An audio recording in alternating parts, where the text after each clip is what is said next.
I would see it more as about empowering adults. And actually, one thing that I didn't mention earlier about the Online Safety Act that actually maybe now's a good time for me to bring up is another duty under the Online Safety Act is that in relation to adults,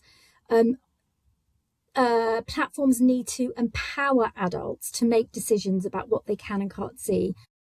But that requires platforms to be much more transparent about how their algorithms work and be much more transparent about or giving you much more, making it much easier for you to make decisions about what you can and can't see. So, for example, it might be requiring,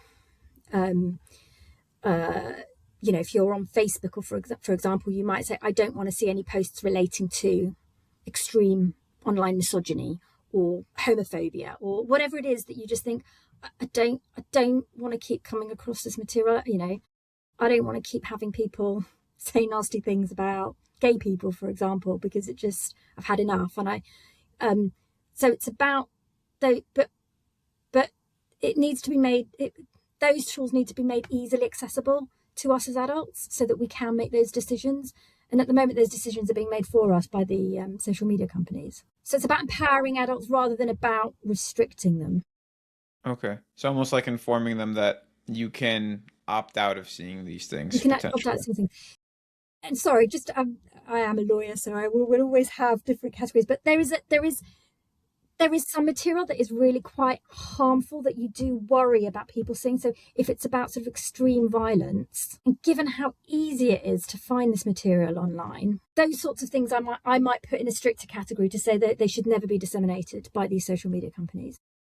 So if you wouldn't mind indulging me for a sec, let's play a little bit of a role here. You're a social media company and you have a post, let's say that is a violent one, like a person beating up another person for being a homosexual.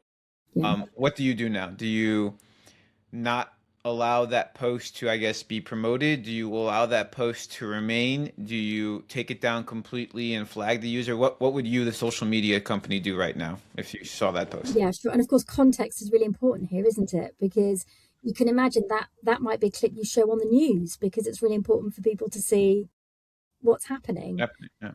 So context is going to be really, really important here.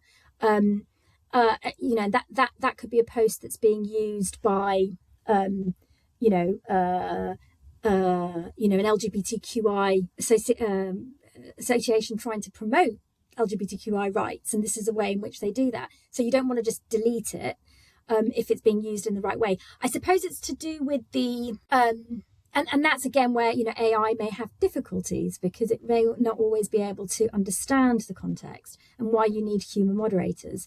But I don't. But I think